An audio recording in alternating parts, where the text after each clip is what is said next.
పంబలవారు అంకమ్మ సాంగ్యం అని పిలిచే అంకమ్మ కథలో మొత్తం 4 కణుపులుంటాయి.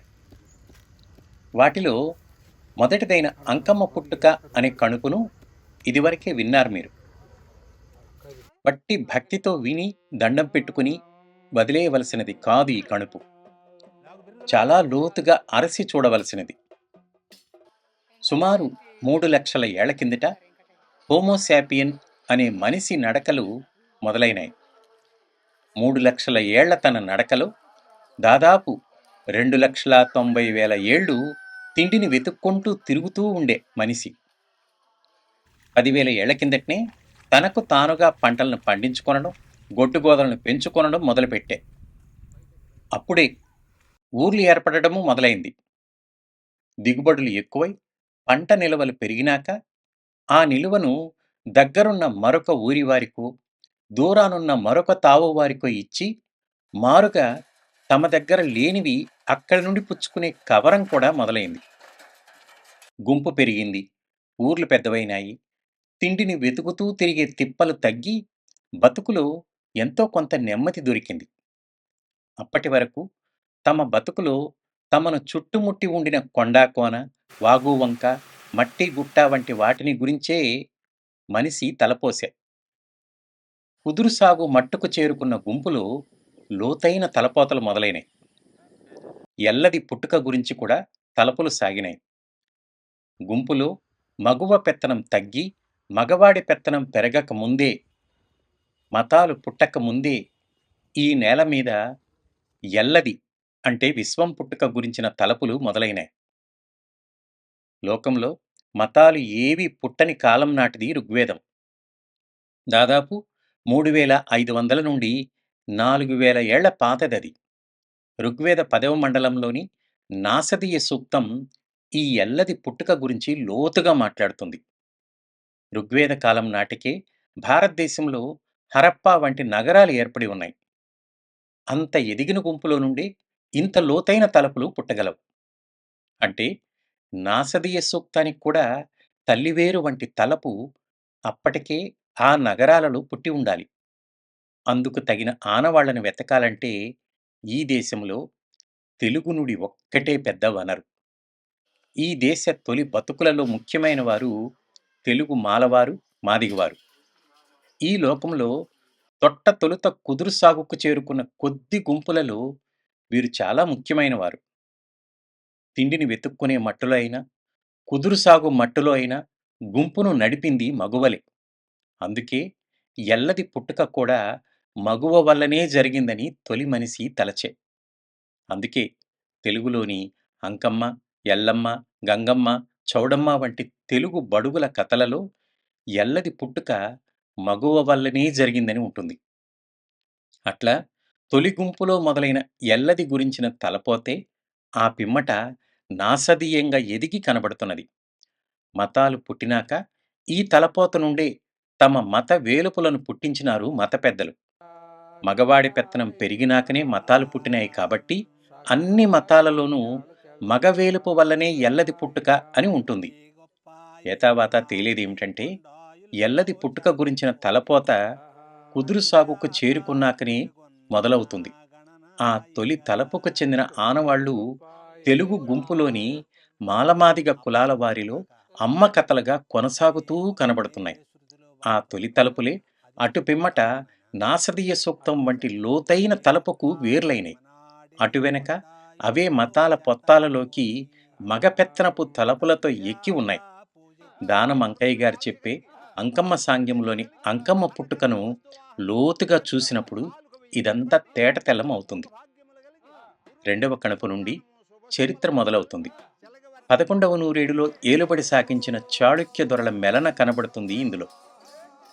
ఈ రెండవ కణుపంతా అంకమ్మను ఎదిరించిన వీరసోమరాజు కథ. ఎన్నో అపురూపమైన అబ్బురమైన సంగతులతో నిండి ఉంటుంది ఇది. ఈ రెండవ కణుపులో మొదటగా వచ్చే దేవగిరి పుట్టుక అనే వంతును సాంకేతిక కారణాల వలన దాచలేకపోయినాం. అందుకే దానం అంకయ్య గారు కథగా చెబుతున్నప్పుడు దానిని దాచి మీ ముందు ఉంచుతున్నాం. రెండవ వంతు నుండి కథాగానాన్ని ఎప్పటిలాగే చూపించగలం. ఆ రాజులు ఎవరు సార్? అదే ఆ! గురు బ్రహ్మం గురు విష్ణు గురుదేవ మహేశ్వర గురు సాక్షాత్ పరబ్రహ్మ తస్మై శ్రీ గురువే నమః. మొట్టమొదట ఆ! దేవగిరి పట్టణము పుట్టక మునుపే ఆ! దేవకూర్ముడు పుట్టినాడని. ఆ దేవకూర్ముడని ఆ! ఆయనకు అంతకు ముందు హ్మ్. పట్టణము హ్మ్. పల్లె ఏది లేదు. పట్టణం పల్లె లేదు. ఆ! ఆయన ఒక దొంగల ముఠాకి ఆ! నాయకుడు. వాళ్ళు ఆ! ఆ ఉదర పోషణార్థమై ఆ! దారి గాసి ఆ! ఆ దారిని ఎవరైనా రాని ఎవరైనా ఆ అంటే స్త్రీలు రావచ్చు, పురుషులు రావచ్చు. వృద్ధులు గాని ఆహా! పురుషులు గాని స్త్రీలు గాని ఆ! గర్భిణీ స్త్రీలు వచ్చినా సరే ఆ! ఏం మాట్లాడే పని లేకుండా హ్మ్. వచ్చిందరంటే కొట్టి చంపడం. ఆ! అప్పుడు ఎతుకులాడడం జేబీల్లోనూ వాళ్ళ సంచుల్లో ఏమైనా ఉంటే డబ్బులు, బంగారం ఆ ఇలా ఉన్నాయని. ఉంటే తీసుకోవడం, ఆ! లేకపోతే పక్కకు లాగడం. ఆహా! మళ్ళీ ఇంకొక మనిషి వస్తే ఆ! ఈ విధంగా ఆయన వృత్తి చేస్తూ ఆ! జీవిస్తూ ఉండడంలో ఒకరోజు ఆ! ఆ గర్భిణీ స్త్రీ రానే వచ్చింది. ఆహా! 8 మాసములు. ఆ! ఆ పుట్టేలాగా హ్మ్. గర్భంతో ఉన్న మనిషిని కూడా ఆ! నిలవన కొట్టి ఆ! చంపి ఆ! ఆమె కాడ ఏమి లేకపోతే ఆ మాంగళ్యాన్ని కూడా అపహరించి ఆ! పక్కకి ఇడ్చేస్తే ఆ! అప్పుడు ప్రజలంతా ఆ! కడుపుతో ఉన్న మనిషిని కూడా చంపినాడు, ఆ! ఈడంటి కూర్ముడు ఇక లోకంలో ఇంకెవడు ఉండబోడు అనని ఆ! ఆయనకు ఆ పేరు అప్పటి నుంచి వచ్చిందా? అప్పటి నుంచి కూర్ముడు ఓహో! కూర్ముడు ఆ! ఆ దారిని పోతే కూర్ముడున్నాడు జాగ్రత్త ఆ! అనని పేరు వచ్చేసింది. అప్పటి నుంచి. హ్మ్. అయితే ఆ కూర్ముడికి హ్మ్. కొంతకాలానికి ఆ! ఆ చంపేసిన పీనుగుల్ని ఆ! ఈ పాప వాక్యాలు ఆ! అన్ని విని ఆ!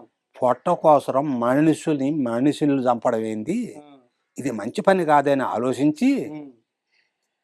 పెద్ద పెద్ద రాజధానులు పట్టణాలు రాజులు ఉన్నారు కదా, హ్మ్. పోయి ఆ పట్టణాల్లో దోసుకొచ్చుకుంటే హ్మ్. మనం జీవించవచ్చు కదా, హ్మ్. మనసులను చంపడం ఎందుకు ఆ! అని ఆలోచించి హుహు. దొంగల ముఠ నాయకుడు మీటింగ్ పెట్టి హ్మ్. ఈ రోజున ఆ! ఉజ్జయిని నగరం అనేటువంటి హ్మ్. పట్టణానికి పోయి హ్మ్. ఆ పట్టణంలో దోసుకొచ్చుకుందాం హ్మ్. అని చెప్పని ఆ పట్టణానికి కదిలిపోయి ఆ! అర్ధరాత్రి వేళ ఆ! ఆ రాజధాని అని నగరంలో హ్మ్. ఒక పెద్ద ఆ కారాగారం ఉందంట బంధించి, హ్మ్. తాళాలు బాగా ఇనప తాళాలు వేసి హ్మ్. ఇత్తడి తాళాలు వేసి బాగా భద్రంగా ఉందంట. హ్మ్. చూసి హ్మ్. ఆ కటిక చీకట్లో హ్మ్. ఇంత భద్రంగా ఉంది, హ్మ్. దీంట్లో ఏదో చాలా ధనం ఉన్నట్టుంది, దీని నిండా పోసి పెట్టున్నారని హ్మ్. ఈ ఎనువెంట హ్మ్. గడ్డపారలతో గొనపాలతో రంధ్రం వేసి హ్మ్. ఆ కందం గుండా లోపలికి ప్రవేశించిన ఒక మొనగాడనే దొంగ. ఆ దొంగల్లో ఒక మొనగాడు. మునగాడు హ్మ్. ప్రవేశించి ఇల్లంతా ఎతుకులాడితే పరిశుభ్రంగా ఉంది, ఎక్కడ? ఎక్కడ ఏ వస్తువు తగల. హ్మ్. మొత్తం ఎతుకులాడుకుంటూ పోయేసరికి హ్మ్. వాళ్ళు వేసిన కందానికి అటుపక్కనే హ్మ్. ఒక మండసపు పెట్టి ఉందంట. మండసపు పెట్టి. పెట్టి అంటే అది పెట్టి. ఇనప పెట్టి. వినపెట్టి ఆహా! ఆ పెట్టిని తవిడు చూసి ఆ! ఓహో అంతా దీంట్లో చేర్చినారా ధనవంతా ఆ ధనవంతానని చెప్పి అనుకొని ఆ! కదిలిచ్చి చూస్తే కదల్లా, కదల్లా. మంచి బలవంతుడే. ఆ! అప్పుడు మళ్ళీ కందం కాడికి పోయి హ్మ్. ఇంకొక ఇద్దరు రండి హ్మ్. అని పిలిపించి హ్మ్. ముగ్గురు మళ్ళీ హ్మ్. కదిలిస్తే కదల్లా. హ్మ్. గొనపాలు పెట్టి గడపారలతో ఆ! కందం కాడికి నెగ్గేసి నగ్గేశారు. ఆ ఆ! పెట్టబోతే కందం పట్ల కన్నం కూడా పట్ల. మళ్ళీ కందాన్ని పెద్దరంధ్రం చేసి ఆ! చిన్నగా బయటకు దోశారు. ఆ! బయటకు దోసి ఆ! ఒక ఏనుగుని తీసుకొచ్చి హ్మ్. వీళ్ళకి దొంగలైనా ఆ! కొన్ని ఏనుగులు ఆ! కొన్ని గుర్రాలు ఒంటెలు ఆహా! పెద్ద ముఠ అన్నమాట, ఆ! దొంగల ఆ! ముఠ తెస్తే ఆ ఏనుగుని మీద పండబెట్టి ఏనుగుని బండబెట్టి దాని మీదకి ఈ పెట్టిని దొల్లించి ఆ! మోకులేసి లగాయించి కట్టి ఆ!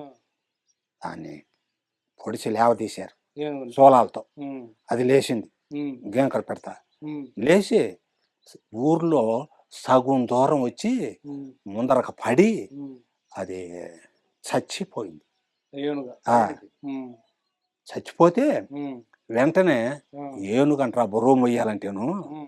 ఎవరు మీకు చెప్పింది, ఆ! తీసుకురండి ఒంటిని తీసుకురమ్మని ఆహా! ఒంటిని తీసుకొచ్చి దాన్ని బండబెట్టి ఆ! ఈ పెట్టిన దాని మీదకి ఎక్కించి ఎక్కించి ఆ, మోకులేసి కట్టి ఆ, సోలాలు తీసుకొని పొడిచి ఆ, లేవదీశారు. ఉమ్.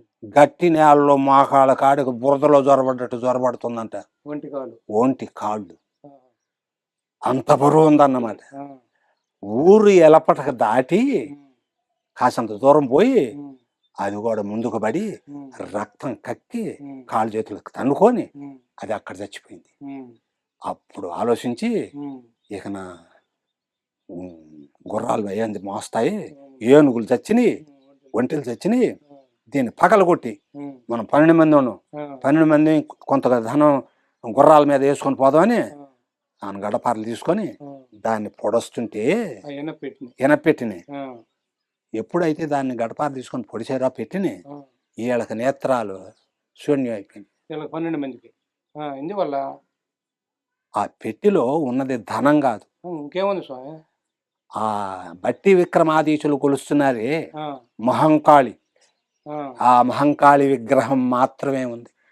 మహంకాళి ఉం. అంటే మహంకాళి అంటే ఎవరు? ఆ మహంకాళి అంటే రుద్రకాళి, మహాకాళి, మాంకాళి, అంకమ్మ ఆ, అనేటువంటి పేర్లు ఆ, ఆమెకి 100 దాకా ఉన్నాయి.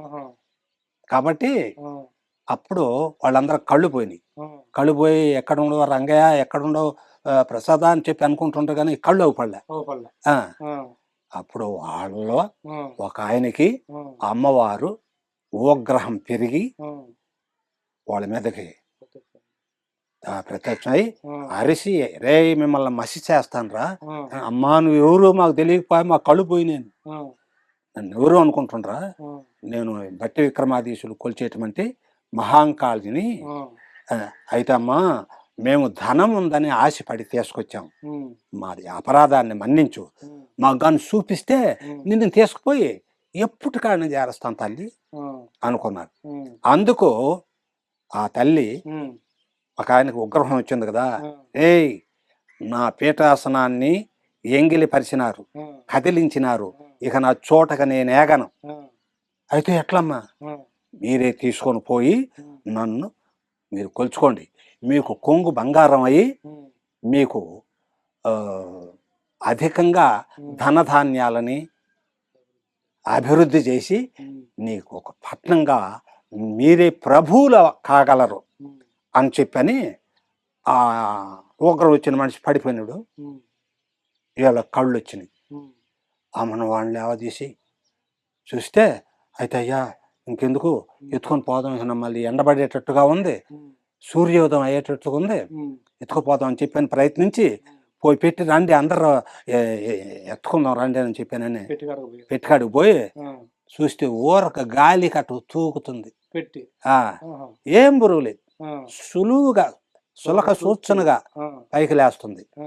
నేను ఎత్తుకుని భయపడ్డారు 12 మంది. ఇందాక బరువుగా ఉండింది కదా ఆ ఆ, ఏం జరగొద్దని భయపడినారు, ఆ అమ్మవారు ఉందని. ఆ, ఇక నాకు తప్పదు కదా, ఆ, ఎత్తండి అని చెప్పని ఆ, ఆ కూర్ముడని ఆయన ఎత్తుకొని నెత్తిన పెట్టి ఆ, తీసుకొని దేవగిరి, దేవగిరి పట్టణానికి పట్నం ఏది, ఆ, గిరి, గిరి కొండ, గిరి అంటే కొండ, కొండ ఆ కొండ లోయలు కాపరాలు చేస్తూ ఈ దొంగతనం చేసుకొని బతుకుతున్నా. వీళ్ళు, ఈ కూర్ములు ఆ ఆహా, అమ్మవారిని తీసుకుపోయి ఆడ ఆ లోయల్లో ఎప్పుడు పెట్టుకొని ఆ, ఆమెకు సేవ చేయగలిగినారో ఆ, గుడిసెలేశారు ముందు, ఆ, లోయలు పోయి లోయలు పోయి గుడిసెలు పోయి ఆ, గుడారాలు వేశారు. ఆ, ఆ గుడారాలు పోయి ఆ, కొద్దిగా మేడలు కట్టసాగినారు. ఆ, ఒక మేడ మీద ఒక మేడ, ఒక మేడ మీద ఒక మేడ అయిపోయి ఉం, ఆ దేవగిరి ప్రాంతం అంతా కూడా ఉం,